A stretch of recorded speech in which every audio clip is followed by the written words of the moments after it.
took a little tiny vacation. Somebody who is a really, really good supporter of ours kind of offered their place for us to hang out on the Vineyard. So we were like, yes, absolutely. So thank you very much. It's been amazing. I think it's just what we needed. It's been really, really busy for like the last 3 weeks. And I kind of can't believe all the stuff that we fit in. You know, thank you for everybody who like reached out, supporting me when you guys realized I was doing the meet. I know I gave everybody like 2 days, started prepping, like a 2 to 3 week turnaround, and squats were feeling like absolute garbage. Like, it included a weight cut. Yeah. I was so fat. Oh my gosh. You were not fat. No, I was fat. I was weighing like 214, 215. So, you know, decided to do the meet, had to cut down like a minimum of 10 to 12 pounds. Came in a little lighter than I wanted to at like 201 pounds, but it was fine. There was one day where I think it was maybe like 7 days before the meet, I was just kind of filling out my 90% on squat, and like 200 kilos felt like garbage. Like I couldn't even double it. Meet day, and I don't know if I'd ever been more nervous because like and I'm sure this is what a lot of people go through, but all I kept thinking, especially because my squats were such trash, is, oh my gosh, don't bomb out, don't bomb out, don't bomb out. I gotta hit my squat. I can confirm after doing 5 meets myself, I still feel that way for squats. No matter how good squats are going into the meet, there's something about that first squat that can be terrifying. So yeah, I don't know. You can open at your 90, anywhere between like your 90 and your 92.5%. I opened at 85. That's how bad I was feeling. And for any non-powerlifters who might watch this channel, you're like, oh, 5%, but that's like a pretty large deal. You only have so many chances to get to like attempt that you feel really good about for that day to close the day out on. Yeah. So cutting out 5% on 1 of 3 is a significant thing. So. Yeah. Based on how everything was feeling, it was a good call. I would have usually opened up somewhere around like 200 kilos, but no. You smoked the opener though. Yeah. So I think this is one of the first meets that in our region that went off with like all the new rules in place and everything. So like usually we'd have a squad, we'd have a team of people helping each other out. You know, usually Darkin would be there, Jay would be there, sometimes Hanson's there, but it was literally just her, and the United crew was there. They rolled deep. They rolled deep. It was pretty much the United meet and like a few other people. We had our own side of the gym though. But like they weren't helping anybody else, which is fine. You know, they're their people. Yep. And it's probably smart that they were sticking to their own crew. But then there was like almost nobody to help other lifters out, right? So you could only have one person to come with you. And so Laurie was the one person. She was like probably the smallest person in the gym. But yeah, she held it down. So, I mean, once everything got going, I had like zero feelings of stress. I was just like, oh, she's taking care of things. And at one point, like, because the United crew was taking up there were like 3 warm-up areas, 3 warm-up platforms. Mm-hmm. The United crew literally like took up all of one. And then there was this second platform with Edwin Nash, the Equip lifter, yeah, and like awesome. nobody wanted to warm up with him because he's starting with like 170 kilos, right? On like bench. Yeah. And so like all we see is this sea of people start coming over to my platform, where myself and Connor was a cool kid. 2 other dudes. Yeah, cool kid. Connor was awesome. And they just start bum rushing, and like they're just like, "Yo, can we jump in?" And Laura's just like, like all of you can't come over here. There's like 10 of you. There's like an empty platform except for like Edwin. Y'all figure it out, but like you're not all coming over here. So I was just like, word, I'm chilling. In warm-ups, like I was really, really surprised. You know, after weighing in at 201, I was just kind of like, oh, that's kind of light. And fun fact, one of our athletes, Jay, we kind of have this joke that I'm like his dad. And literally at his meet, weighed in the exact same amount. So he weighed in at 91.6, and I weighed in at 91.6. So like father, like son. Leading up to this first squat, warm-ups were feeling pretty good. And I opened at 187.5. And the first thing that I noticed when I got under the bar is I was like, oh, this doesn't feel too heavy. Actually feels pretty good. I'm actually watching it right now. And it moved much better than I thought it would. So how much of that can you attribute to meat adrenaline, you think? Because, I mean, that is a thing. Or it's hard for you to know. No, honestly, it didn't feel like adrenaline at all. Honestly, I was really, well, I guess adrenaline can make you focused. But, like, my heart wasn't racing. I wasn't, like, I didn't have this, like, strange feeling about me or anything. It just felt fine. And, you know, if you haven't gone through, like, a proper peak before, you will at some point if you're interested in powerlifting. But, like, you kind of feel like trash. You know? And, like, things that usually would feel like no problem, you're just like, really? That's not cool. But it felt good. I had lots of energy for squat, you know, so first squat went off and I felt good. Laurie was like, how you feeling? I was like, shit, let's do this. Let's just go straight to it. So we went from 187.5 to 200. Like, I kind of have an idea now of what your bad squats look like for you, and I wasn't the seeing bar rolls up my neck. The bar rolls, and you just don't look very stable. But you had a really nice movement pattern going, and you looked strong. So yeah. So we took that 12.5 kilo jump. Just looking at it, I mean, it wasn't super fast, but you know, leading up to it, my descents were looking really slow. Like usually, I come down into my squat relatively quickly, and just because of how I was feeling up leading up to it, you know, they were really slow. But you know, even with the 200, it seemed fine. Yeah, there was no moment of like, is he going to get this lift? It maybe wasn't as fast as your opener, but it shouldn't be at your second attempt. So it felt good.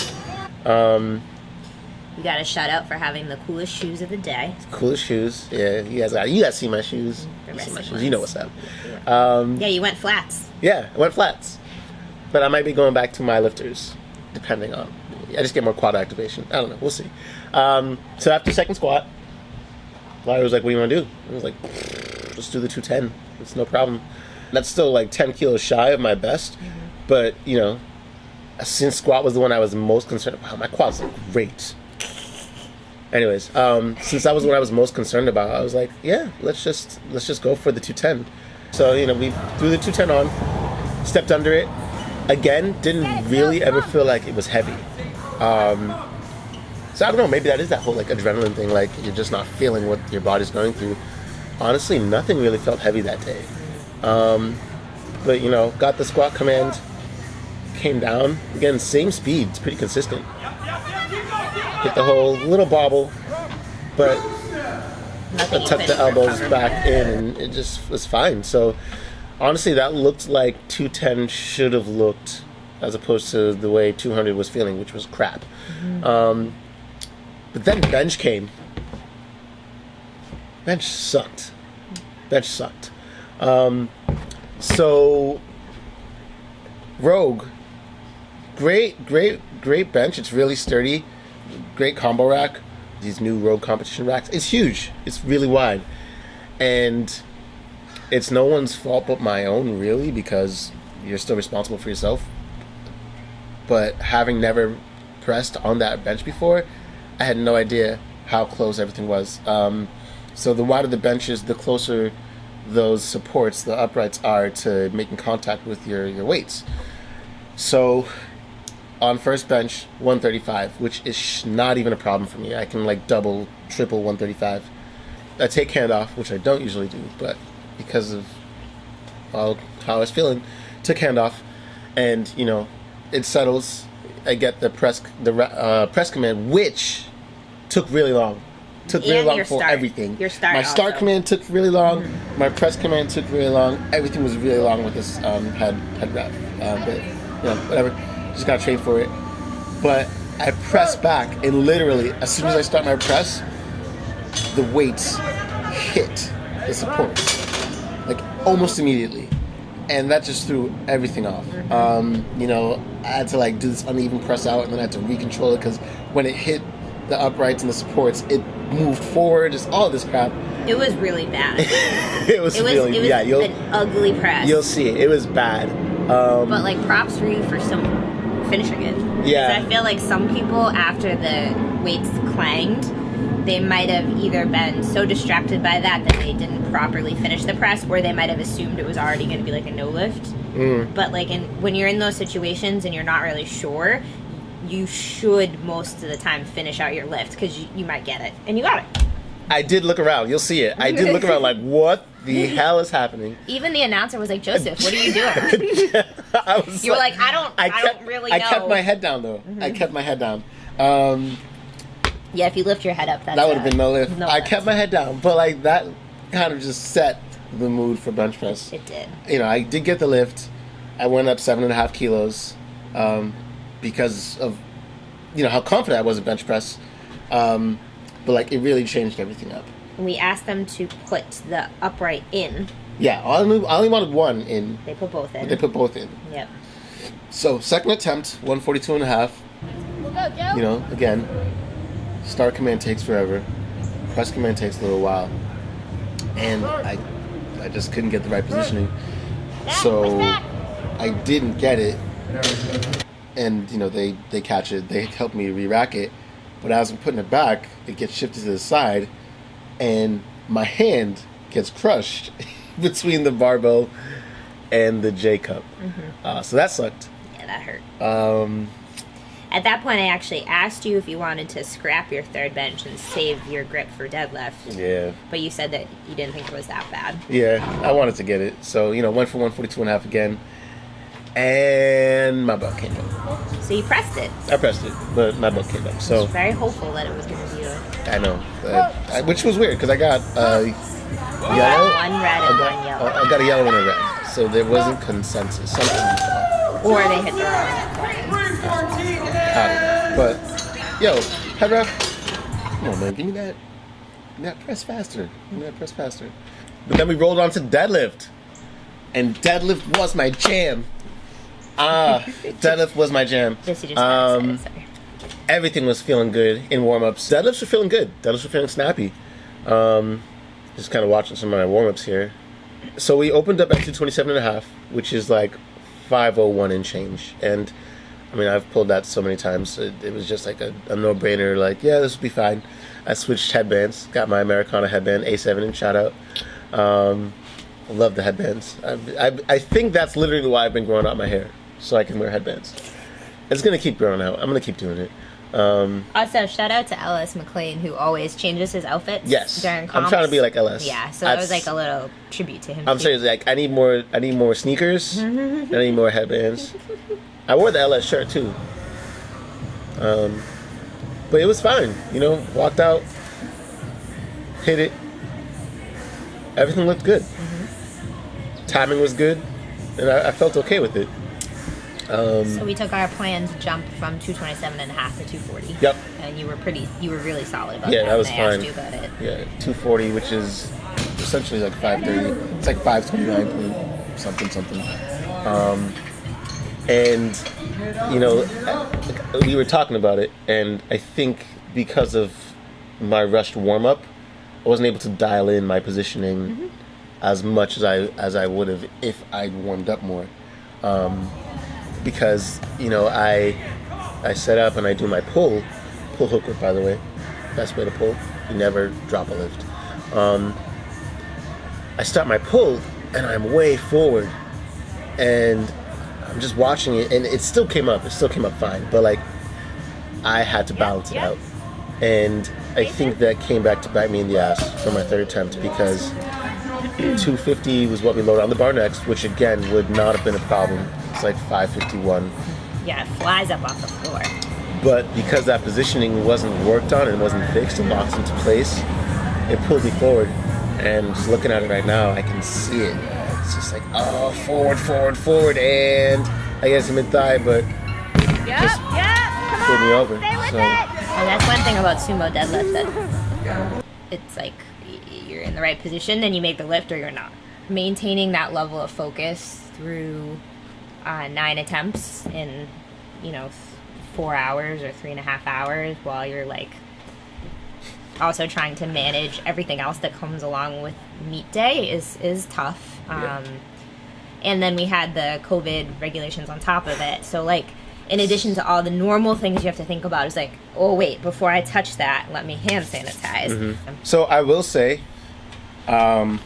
depending on, like, obviously we've got to do it. You know what I mean? Like, I think with the way things are set up for right now, people need to go in with the expectation that they're not going to be able to perform necessarily the way that they had been before if they didn't have something covering their face. I think that's just going to need to be what it is.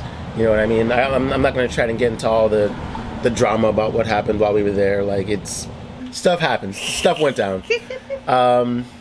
There's no need for me to throw names out. Everybody knows what I'm talking about.